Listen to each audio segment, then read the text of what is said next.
Your history ಪ್ರಮಾಣ ಮಾಡಿ ಹೇಳುತ್ತಿದ್ದೇನೆ, ಯಶಸ್ಸಿಗೆ ಇರೋದು ಒಂದೇ ದಾರಿ. ನೆನಪಿರಲಿ, ಕೊನೆಗೆ ಉಳಿಯೋದು ನೀನು ಮತ್ತು ನಿನ್ನ ನೆರಳು ಮಾತ್ರ. ಆ ದಿನಗಳೆಲ್ಲ ತುಂಬಾ ಕಷ್ಟಕರ. ನಿನ್ನನ್ನ ಪ್ರೇರೇಪಿಸೋಕೆ, ನಿನ್ನನ್ನ ಸಂಭ್ರಮಿಸೋಕೆ, ನಿನ್ನನ್ನ ಹುರಿದುಂಬಿಸೋಕೆ ಯಾರೂ ಇರುವುದಿಲ್ಲ. ನೆನಪಿರಲಿ, ಯಾರೂ ನಿನ್ನನ್ನ ಮುಂದಕ್ಕೆ ತಳ್ಳೋದಿಲ್ಲ. ಇಲ್ಲಿ ನಿನ್ನಷ್ಟಕ್ಕೆ ನೀನೇ ಮುಂದೆ ಸಾಗಬೇಕು. ನಿನ್ನ ಬೆನ್ನು ತಟ್ಟೋಕೆ ಯಾರೂ ಬರೋದಿಲ್ಲ. ನಿನ್ನ ಬೆನ್ನನ್ನ ನೀನೇ ತಟ್ಟಿಕೊಳ್ಳಬೇಕು. ನಿನ್ನ ಮೇಲೆ ನಿನಗೆ ತುಂಬಾ ನಂಬಿಕೆ ಇರಬೇಕು. ನಿನಗೆ ನೀನೇ ದೊಡ್ಡ ಅಭಿಮಾನಿಯಾಗಬೇಕು. ಏನೇ ಆದರೂ ಯಾವಾಗಲೂ ಮುಂದೆ ಸಾಗುತ್ತಾ ಇರಬೇಕು. ಏಕೆಂದರೆ ಬಿರುಗಾಳಿ ಕೂಡ ಕೊನೆಯದಾಗಿ ಶಾಂತವಾಗುತ್ತೆ. ಆಗ ನೀನು ಸಿದ್ಧನಾಗಿರಬೇಕು. Don't judge your destiny by your history. ನಿನ್ನ ಇತಿಹಾಸದಿಂದ ನಿನ್ನ ಭವಿಷ್ಯವನ್ನ ನಿರ್ಧರಿಸಬೇಡ. ನೀನೊಬ್ಬ ಯೋಧ.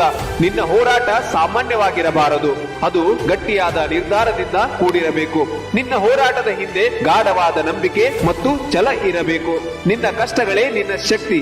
ನೀನು ಯಾವುದೋ ಹೋರಾಟದಲ್ಲಿ ಸಿಲುಕಿದ್ದೀಯಾ ಅಂದರೆ ಅದರಿಂದ ಏನನ್ನಾದರೂ ಪಡೆಯುತ್ತೀಯ. ನೀನು ಯಾವ ಹೋರಾಟದಲ್ಲೂ ಸಿಲುಕಿಲ್ಲ ಎಂದರೆ, ಯಾವ ಕಷ್ಟಗಳು ನಿನಗಿಲ್ಲ ಅಂದರೆ ನೀನು ಏನನ್ನು ಪಡೆಯಲು ಸಾಧ್ಯವಿಲ್ಲ. ಏಕೆಂದರೆ ಜನರು ಮುಂದೆ ನುಗ್ಗುತ್ತಿರುವವರಿಗೆ ಮಾತ್ರ ದಾಳಿ ಮಾಡುತ್ತಾರೆ. ನಿನಗೆ ನಿನ್ನ ಕನಸುಗಳನ್ನ ನನಸು ಮಾಡಬೇಕು. ಮೊದಲು ಹೋಗುತ್ತಿರುವ ದಾರಿ ಸರಿಯಾಗಿದೆಯಾ ಅನ್ನೋದು ಗಮನದಲ್ಲಿರಲಿ. ಕ್ರೀಡಾಪಟುಗಳೆಲ್ಲ ಥಿಯೇಟರ್ನಲ್ಲೋ ರಂಗಮಂದಿರದಲ್ಲೋ ಗೆದ್ದಿಲ್ಲ. ಅವರೆಲ್ಲ ಎಲ್ಲರೂ ನಿದ್ದೆ ಮಾಡುತ್ತಿರಬೇಕಾದರೆ ಬೆಳಿಗ್ಗೆ 5 ಗಂಟೆಗೆ ಎದ್ದು ಮಳೆಯಲ್ಲಿ ಚಳಿಯಲ್ಲಿ ಸಾವಿರಾರು ಗಂಟೆ ಶ್ರಮ ಪಟ್ಟು ಗೆದ್ದಿರುತ್ತಾರೆ. ಇಂತಹ ಯಶಸ್ಸು ನಿನ್ನದಾಗಬೇಕೆಂದರೆ ಯಶಸ್ಸನ್ನ ನೀನು ತುಂಬಾ ಇಷ್ಟಪಡಬೇಕಾಗುತ್ತದೆ. ನೀನು ಹೋಗೋ ದಾರಿ ಯಶಸ್ಸಿನ ಮಾರ್ಗವಾಗಿರಬೇಕು.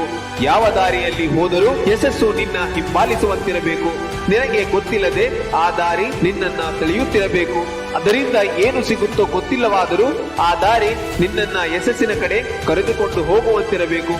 ಯಶಸ್ಸನ್ನ ಪಡೆಯಲು ನೀನು ಬೆಂಕಿಯಲ್ಲಿ ಬೇಯಬೇಕಾಗುತ್ತದೆ. ಕಷ್ಟಗಳನ್ನ ಅನುಭವಿಸಬೇಕಾಗುತ್ತದೆ. ಬಿರುಗಾಳಿಯಲ್ಲಿ ಸಿಲುಕಬೇಕಾಗುತ್ತದೆ. ಹೋರಾಟದಲ್ಲಿ ಗೆಲ್ಲಬೇಕಾಗುತ್ತದೆ. ಹಾಗಂತ ಕಷ್ಟಗಳಿಂದ ದೂರ ಹೋದರೆ ಯಶಸ್ಸಿನಿಂದ ದೂರ ಹೋದಂತೆ. ನೀನು ವಜ್ರವಾಗಬೇಕಾದರೆ ತುಂಬಾ ಒತ್ತಡವನ್ನ ಅನುಭವಿಸಲೇಬೇಕು. ಒತ್ತಡವನ್ನ ಸಹಿಸದಿದ್ದರೆ ವಜ್ರವಾಗಲು ಸಾಧ್ಯವಿಲ್ಲ.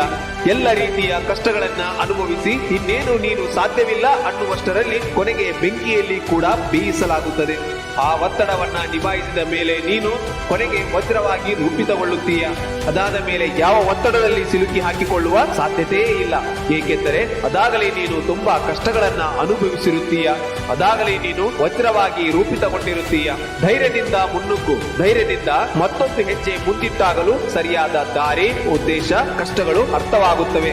ಆಗ ನಿನ್ನ ಜೀವನ ಬದಲಾಗುತ್ತದೆ. ನೀನು ಸರಳವಾದ ಕೆಲಸ ಮಾಡುತ್ತಿದ್ದೀಯಾ ಅಂದರೆ ನಿನ್ನ ಮುಂದಿನ ಜೀವನ ಕಷ್ಟವಾಗಿರುತ್ತದೆ.